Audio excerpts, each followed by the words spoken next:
conocimos a esta mujer hasta el día que se murió, que la mataron. Qué raro porque ya estaba en telenovelas en México. Sí. Ya había venido a Acapulco.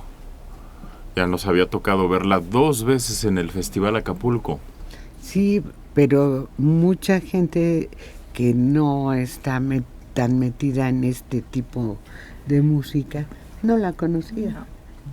¿Será? Sí. No, había otro. No empezaba. Yo no la conocía. Ni yo. Pero tú no ves novelas ni vas al concierto Acapulco. Pues, sí, pero es un ejemplo. Entonces los que no vamos, el gran porcentaje que no vamos al concierto Acapulco. No me convence que sea un gran porcentaje. Sobre todo las novelas. Las novelas aquí en México en esa época, 93, 94, eran un boom. Todo mundo las conocía, Dora. Sí, efectivamente. Mira, yo creo que el fenómeno de Selena es generacional. Perdón, en el norte del país era muy conocida. Más. Su cumbia tejana permea entre los jóvenes. No había lugar, antro o casa o tienda o fonda que no se escuchara. Sí, y para los jóvenes era importante. El día que ella fallece, yo estaba con un grupo de amigas y bajó una de las hijas, estaban todas las chicas arriba porque ese día era su fiesta de 15 años. Y estábamos abajo preparando pues los bocadillos y esto, y bajó la chica llorando y dijo: acaban de matar a Selena. Lo tengo tan grabado, y se le rindió un homenaje en el lugar en donde fue la fiesta. Los chicos bailaban, gritaban. Yo creo que es eso, que hay una generación que la acompaña y su música es la que principalmente se toca. Pero en personas un poquito mayores son las telenovelas. Pero llegar al centro del país no es fácil, sobre todo cuando vienes de Estados Unidos. Por más mexicana que seas, tienes que trabajar mucho para lograr permear y llegar a todo el público. Pero yo sí lo veo como un fenómeno en su momento, cuando ella empieza a cantar y a tener sus conciertos sola, es decir, ya más adulta, con el conjunto de sus hermanos, y es cuando Selena toma una dimensión importante, repito, en el norte del país sobre todo. No, y a ti te liga entonces un hecho, por lo que te quedó claro el día y el momento en que recibiste la noticia. Sí, efectivamente. Porque fue un día como ayer. Oye, pero el hecho de morirse como murió fue lo que la hizo darse a conocer. Todo el mundo le llamó la atención y todo. Si se hubiera muerto de otra manera, ¿no? Pues yo creo que no llamó mucho la atención el que la mataran y el que muriera tan cercana. Exactamente. No, pero pues, si se mata en un accidente de carro igual. No, yo creo que no hubiera sido tan impresionante como el hecho que sucedió. No, yo pienso que es la edad, la juventud, porque pasa a ser una estrella sin, ¿cómo se diría? Sin concretar, sin saber qué hubiera pasado, y eso es lo que la lanza a otra liga, César. Sí, yo estoy de acuerdo, murió en su momento. Eso. Murió en el mejor momento para ser un personaje célebre y público. Oye. Vemos, por ejemplo, ejemplos como Joaquín Elizalde, que tal vez no era un gran cantante, pero para nada, y sin embargo se vuelve célebre porque muere más o menos cuando está dentro de su apogeo.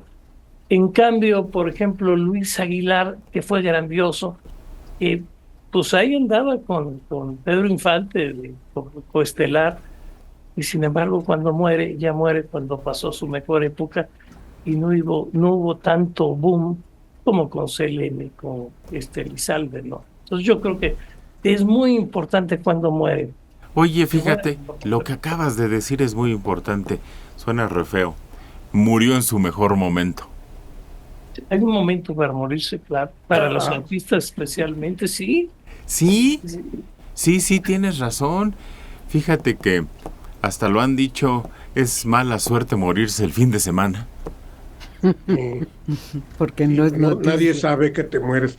Pero sí, Luis Aguilar le preguntaron en una entrevista: ¿a usted no le hubiera gustado morirse joven como Pedro Infante para ser muy famoso ahora? No, sí, yo estoy muy bien así. Sí. Pues sí, pero no alcanzó. No se murió, como dijo César, está muy bien hecha, en su mejor momento. Selena, 23 años, 30 de marzo de 1995. Pues le acaban de hecho de negar a Yolanda Saldívar la libertad condicional, la que la asesinó,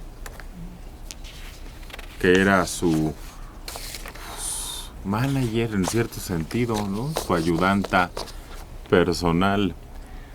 En 1995, Selena, 23 años, ocupa los primeros lugares de popularidad en la radio mexicanos. Sí, es que ya sonaba mucho en la radio, ya era innegable. Si no la habías conocido o oído, pues... Estabas fuera de canal. Sí, sí. Y pues quienes nos dedicamos a esto, ni modo, yo les he dicho.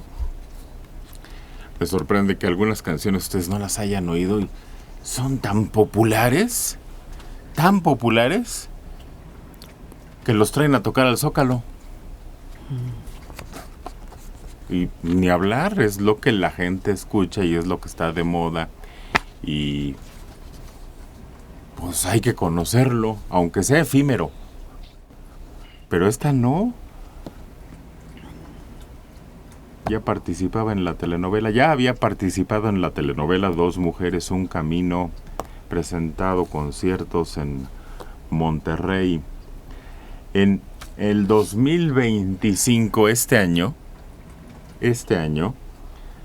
según los reportes, Selena se escucha cada mes por 8.5 millones de personas. Cada mes 8 millones de personas ponen una canción de ella. La audiencia menor de 25 años se disparó en 80% en los últimos 5 años. Está en 170,000 listas de reproducción. La editora de las revistas Bombazos Musicales y Furia Musical, Blanca Martínez, reconoce el talento de Quintanilla y los compositores que colaboraron con ella. Cualquier canción que ahorita escuchen de Selena suena fresca y actual, no se oye vieja. Porque además las renovaron. Sí. Las canciones que ella dejó les cambiaron el ritmo y les metieron no sé qué, y las siguen haciendo un éxito.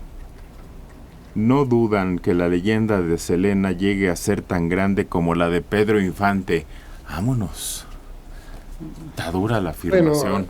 Bueno, creo que ya no se le hizo, ¿no? Ya se le hizo, ya los números lo indican que ya se le hizo. Ya los números que la escuchan y la gente que la sigue se compara a las masas que siguen a Pedro Infante. No sabía yo eso, fíjate. Pues sábelo. Y se nota, porque ahora antes era muy difícil cuando tú decías, bueno, ¿cuántos discos vendidos? Y había compañías que hacían chanchullo, hacían miles de discos y no los vendían. Se quedaban en una bodega apilados, pero hacían el garlito para decir disco de platino. Y hacían una ceremonia y le entregaban disco de diamante. Ni había vendido ninguno de los discos, solo que ya se habían quedado ahí guardados. Pero ahora es instantáneo y digital la mayoría de la escucha, y tú sabes exactamente cuándo, quién, dónde está escuchando esa canción, Jaime. A través de las redes digitales, las visitas a las canciones que las plataformas tienen disponibles. Y bueno, por supuesto que Selena fue un fenómeno popular enorme.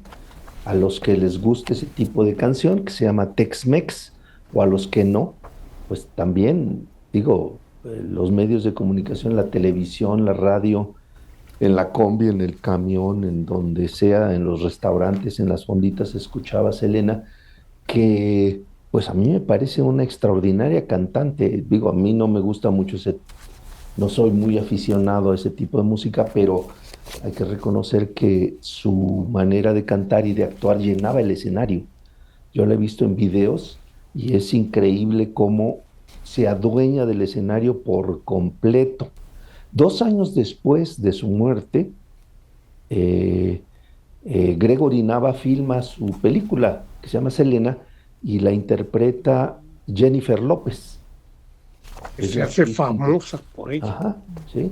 Eso le da un nuevo impulso a la figura de Selena y a su música, que pues yo creo que no lo necesitaba tanto, era muy popular, pero llega a otros públicos también. Todas las mujeres, dice la información, todas las mujeres del regional mexicano deberían agradecerle la carrera sin obstáculos que les dejó. La primera vez que se presentó en Monterrey, el público le aventó botes de cerveza. Ella aguantó y al final terminaron ovacionándola. El éxito que tuvo no fue de un día para otro, fueron años de lucha. Incluso tuvo que superar el problema del lenguaje porque hablaba Spanglish. ¿No hablaba español? Nada. Ella nació en Estados Unidos. Figuras como Selena Gómez, Becky G, Beyoncé, Jennifer López, Karol G, Demi Lovato, Belinda, Thalía, por mencionar, le deben su carrera y estilo a esta mujer.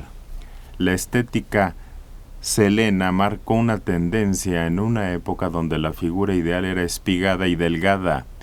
Ella rompió esquemas con sus curvas que artistas como las Kardashian han continuado. Pues sí, hasta allá llegó, tenía un cuerpo muy voluptuoso. Decían que hasta tenía postizos, pero no. Se han realizado series y películas como Selena, El secreto de Selena, Selena la serie, Selena y los dinos. Este último que se presentó en Sundance. Fue la primera mujer en el género tejano en ganar un premio Grammy. Es la única artista latina y femenina en lograr que 5 de sus discos estén en el Billboard 200. Aparte de música, diseñaba vestuario, incluido su icónico traje morado en su último concierto. Amor Prohibido, su cuarto disco, es uno de los más vendidos en todo el mundo. Fue la artista femenina del año por 9 años seguidos. Fue un fenómeno. Y la prueba, ahí está lo que aquí alguien decía. Oye, 30 años de su muerte y sigue tan fresca y sonando. Eso es éxito. Sí. Y además tiene cantidad de imitadoras, ¿verdad? Eso. Muchas la imitan hasta en el vestuario y la forma de bailar como ella, pero pues yo creo que igualarla está difícil. Ya cuando surgió una estrella así, está difícil. Porque la imitan y la empiezan las comparaciones. Sí. Pero el tiempo le ha dado su lugar en importancia en la música. Yo sí. Cuando Selena murió, yo llegué de la escuela y un tío mío estaba muy triste. Me dijo que habían matado a alguien y yo pensé que era alguien cercano a él y me senté a su lado abrazándolo. Él era fan.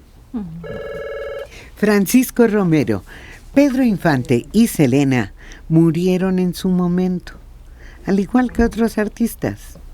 No, ese ejemplo que dio César Gary Zurieta es muy claro. Claro, hay que tomar en cuenta que a Luis, pobre de Luis, ya le tocó la decadencia del cine y sobre todo no tuvo un buen director. Entonces le dieron pura peliculita de charrito. Sí. Pura película que no valía la pena. Mientras que Pedro, con nosotros los pobres, Se sublimó. alcanzó niveles impresionantes. Pero bien lo dijo César, mira, hasta hay un club de artistas que murieron jóvenes. Sí. Y todos esos pasaron a la fama sin haber hecho una... más que morirse a tiempo, César. Sí, ahí no solo es importante que te mueras en tu momento, también es importante y te da lustre cómo mueres.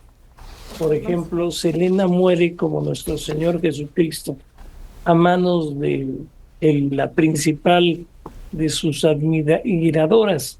Y esto enaltece, por ejemplo, ¿qué pasaría si Alfonsina Storni no hubiera muerto caminando ella sola hacia el mar y metiéndose y perdiéndose ahí? ¿Qué hubiera pasado si Antoine de Saint-Exupéry no agarra un avión y vuela y desaparece como si se hubiera ido a encontrar con el Principito? O sea, tienen también, eso tiene que ver también la forma en que se mueren, que les da celebridad, creo yo. Y luego las teorías que surgen. El director de orquesta que también se perdió en un vuelo y que pues ahora se inventan un montón de cosas, que esto, que aquello. Miller. ¿Cómo se llama? Glenn Miller. Ah, ese. Que dicen que volaba con contrabando. Sí, y que no es cierto que lo mataron en un bar, y que no es cierto que, bueno, un montón de teorías. Pero le da otra dimensión al personaje.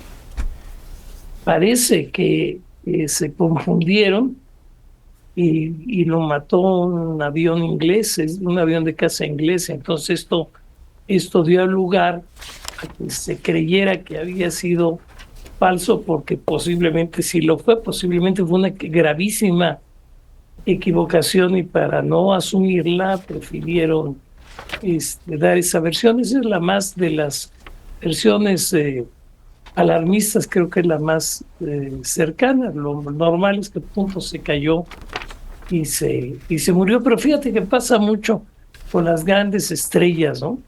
En Elvis Presley, por ejemplo, también se dijo que que había sido un hermano. Lo curioso es que hay un pastor que se parece mucho a Elvis, canta como Elvis, pero además se casó con la novia de juventud de Elvis. Entonces ahí sí está muy... Y vive, no creo que no, me parece que no ha muerto.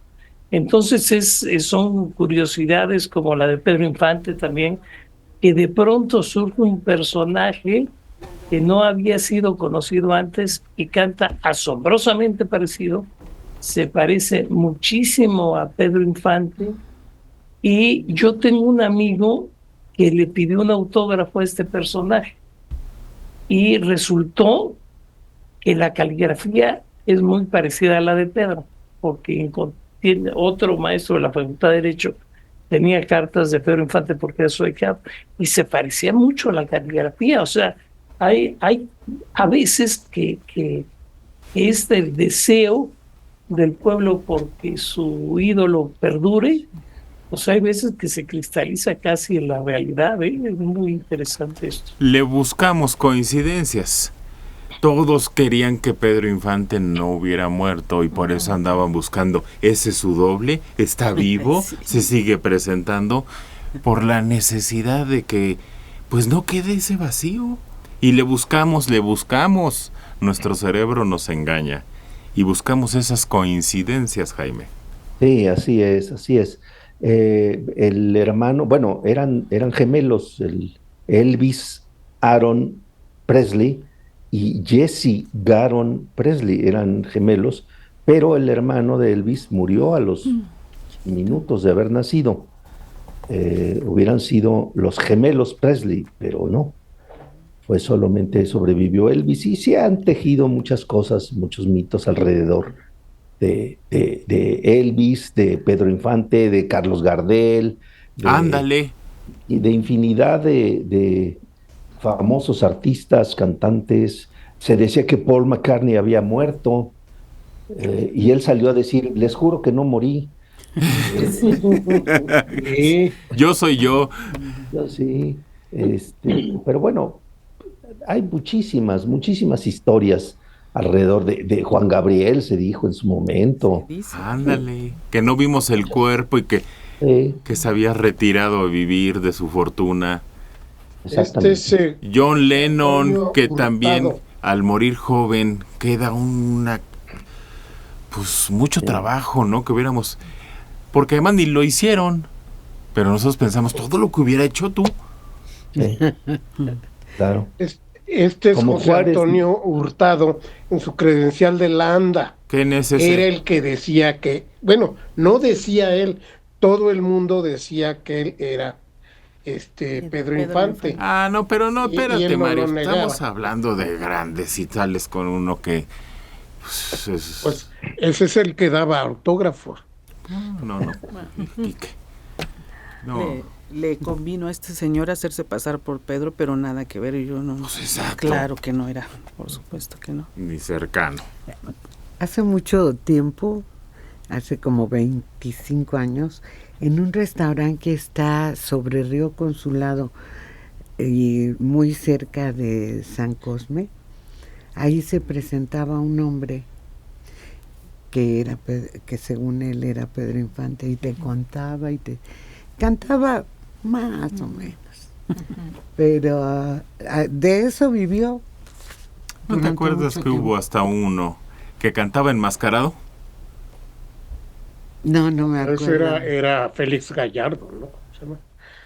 Era un criminal. ¿En serio? Félix Gallardo, sí, un narco. Sí. Y cantaba como Pedro y como Javier. Tenía una voz suave, pues. Si hubiera sido artista, hubiera alcanzado éxito, Dora. Sí, desde luego era un hombre que detrás de la máscara, que era una de sus aficiones, le gustaba, y como se lo reconocían, se sentía cantante profesional. Pero detrás de eso había un narco, fundador de uno de los cárteles más importantes, ex policía judicial. No, pero no era Gallardo, era Ríos Galeana.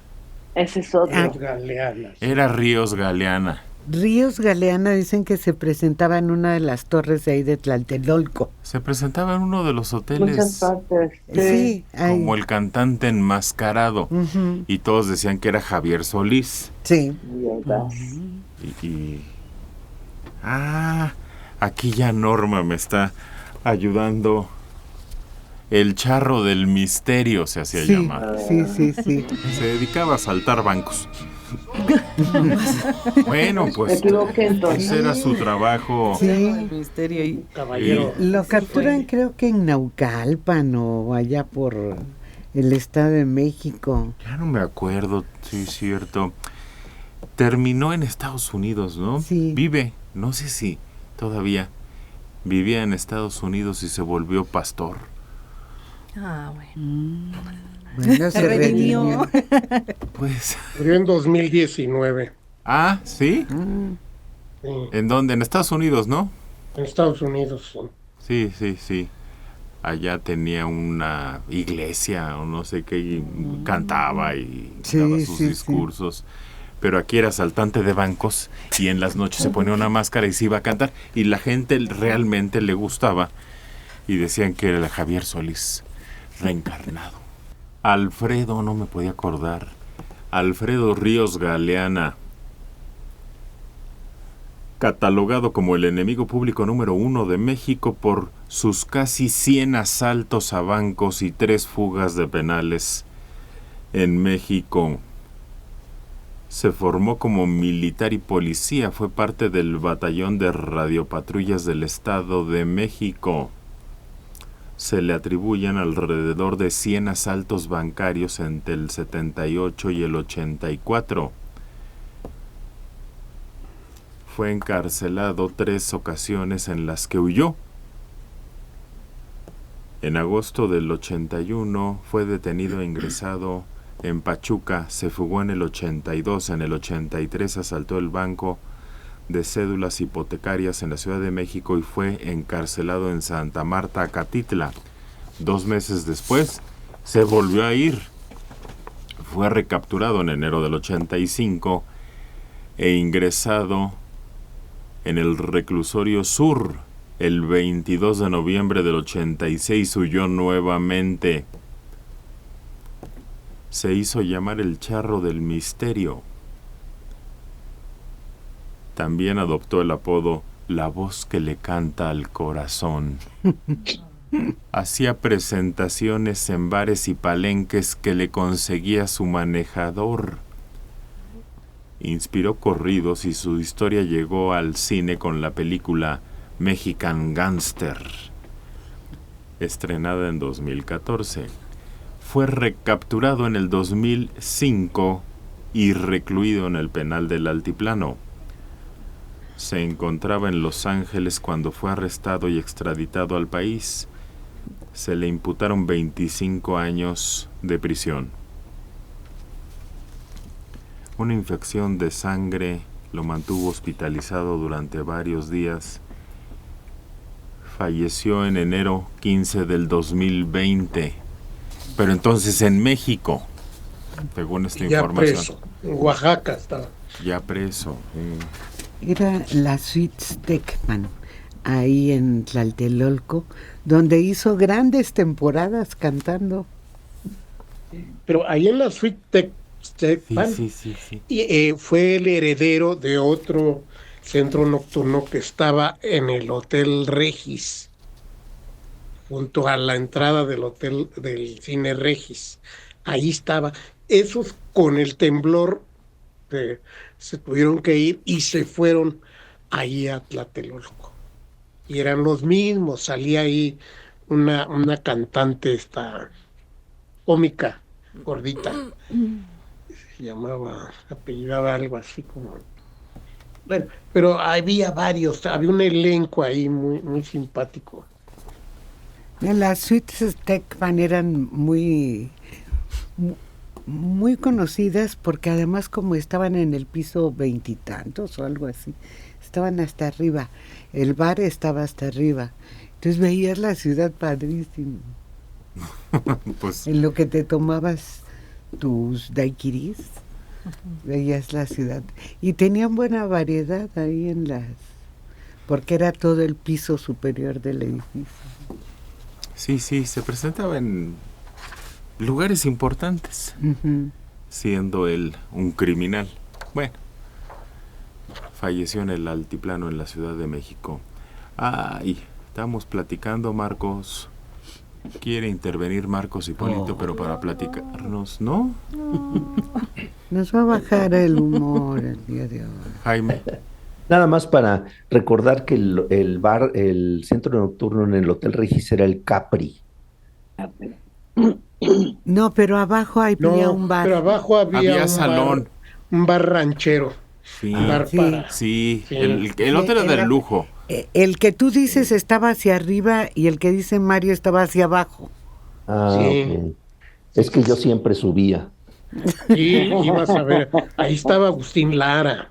Sí. Ahí se presentaba Agustín Lara. No, en ese bar se presentaban muchas estrellas. Sí. Estaba la vedette argentina, esa güera grandota, ¿cómo se llamaba? El Matixú. El Matixú estuvo muchos años ahí. Inolvidable. Era insumergible. Pero, ¿cómo dices que se llamaba el bar, Mario? Es que yo no me puedo acordar. Y ahí era capitán el papá de una amiga mía. Creo que del Greco, ¿no? Del Greco, sí, bar El Greco, sí. No, el del Greco es el que estaba en Juárez. Sí, en Avenida Juárez. Pues nosotros estamos hablando de eso. Pero era la taberna del Greco, le decían Taberna así. del Greco. Taberna del Greco. Sí. Ahí era. Este fin de semana, por cierto, falleció el director de orquesta Enrique Batis Campbell. Ay, al que le habían robado su violín, ¿no? ¿Sí? No. ¿No? No, fue a otro. ¿Fue a otro? Ese fue Hermilo Novello. Claro, sí. El pianista y director de orquesta habría cumplido 83 años el 4 de mayo. El deceso confirmado a través de las redes sociales. Batis era director artístico de la Orquesta Sinfónica del Estado de Hidalgo. Muy controvertida su figura, porque mientras muchos lo lamentaron, siendo el fundador de la Orquesta Sinfónica del Estado de México, el creador. Otros casi dieron gracias. Se le había acusado de que, siendo un personaje tan importante, decían vacas sagradas en aquel entonces, ocupaba su posición para abusar de distintas maneras de la gente que lo rodeaba, César. Sí, era un director terrible en el más preciso de los significados de terrible.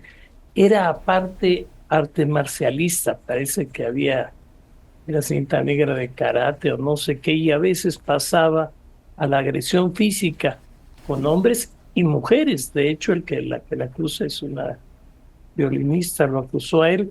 Fue un buen director que tuvo el gran impulso del gobierno del Estado de México cuando estaba Hank, y esto lo hizo que la Orquesta Sinfónica del Estado de México pues rivalizara con la UNAM. Pero yo creo que tuvimos mucho mejores como Luis Herrera de la Fuente, por ejemplo, que fue otro nivel de director, y no, pero sí, indiscutiblemente fue un gran director, y sí hizo mucho por la música, pero desgraciadamente es de esos personajes que su forma de ser a veces oscurece un poco su gran labor artística. Él mismo lo aceptaba, su mal carácter y todo eso, pero también los demás directores dicen que así hay que ser. No hay otra manera en la que un director de orquesta puede exigir el máximo de sus músicos. Sé que tengo mala fama, pero lo único que hago es pedir que la nota do sea trabajada como tal y no como re. No son culpa mía las fallas educativas de los músicos de otras orquestas. De lo que sí tengo responsabilidad es de los que están bajo mi dirección. Por eso tengo mala fama. Era rudo, según quienes trabajaron con él, violento al grado. Y bueno, se le iba a dar un puesto muy importante y a rendir homenajes cuando una mujer lo denunció. Terminó su carrera por eso en Hidalgo. Prácticamente arrinconado, porque no llegó a juicio, se pusieron de acuerdo, quién sabe de qué manera, tú te calles, yo me callo, o quién sabe si yo te doy, tú te callas, o no sé. El caso es de que no continuó la denuncia, no llegó nunca a los juzgados, pero hizo que se cancelaran todos sus homenajes. Él hubiera terminado como el máximo de la música en este país y no se pudo. Su grabación de la Tercera Sinfónica de Camille fue reconocida por las revistas Grammophon como la mejor versión grabada, mientras que la versión Petrushka fue considerada la mejor del año por el Sundance Times en el 86. Tanto el Auditorio Municipal de Cuautitlán como la Casa de Cultura de Metepec en el Estado de México llevan su nombre. Fue conductor de programas de televisión acerca de la música.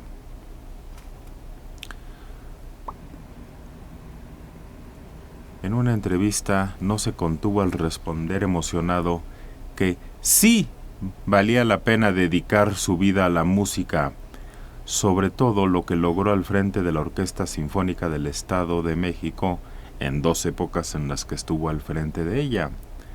En sus 42 años de existencia ha sido una agrupación que ha servido como el impulsor cultural del Estado de México y sus habitantes.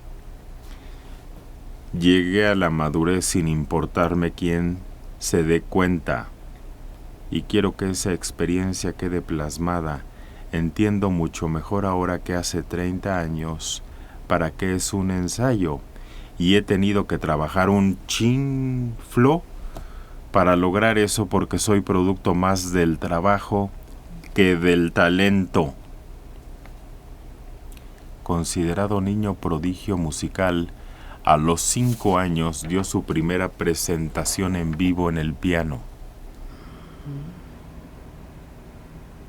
Pues Porque fue niño prodigio y enfant terrible. Niño terrible.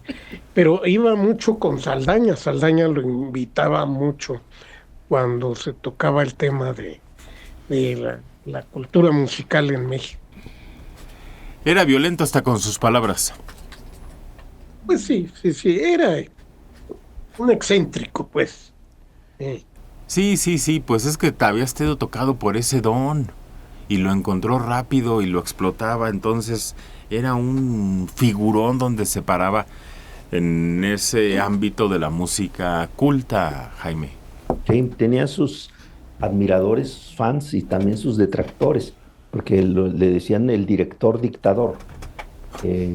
Tenía un carácter muy especial. Él decía que para dirigir una orquesta se necesitaba ese tipo de carácter, porque si no, podías poner de acuerdo a tantos músicos, a tantos egos juntos en un mismo escenario. Entonces se necesitaba mano dura.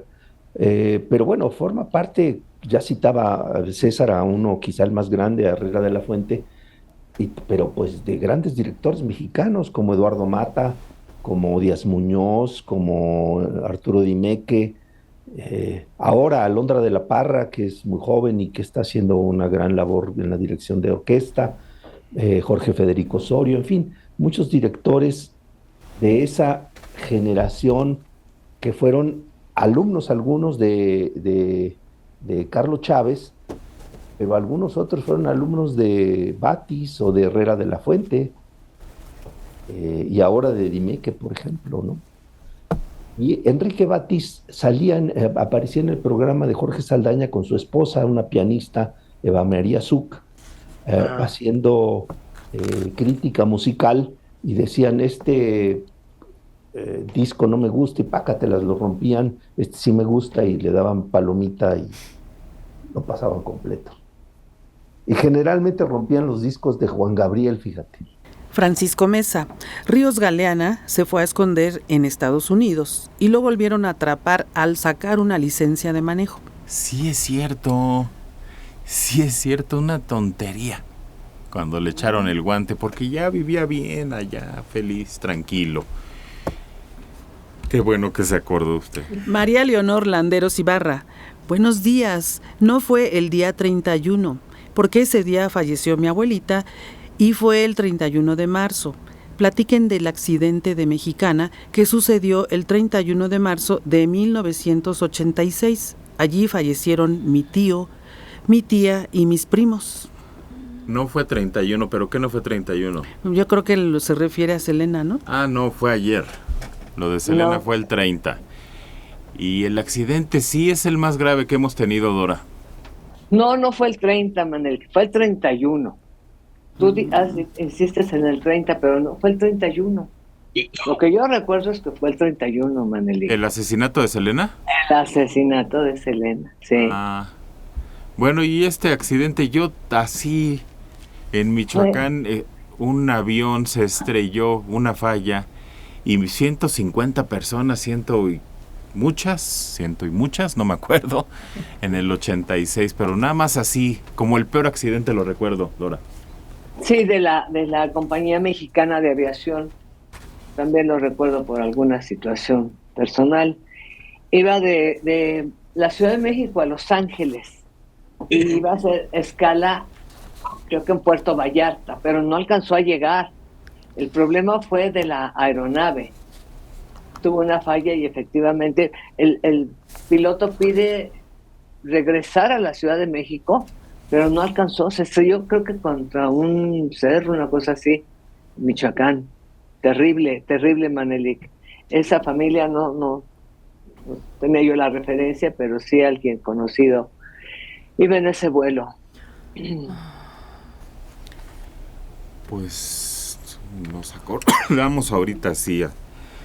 Y si murió su familia, pues fíjate, hace 30 años. 30. 30 y tantos.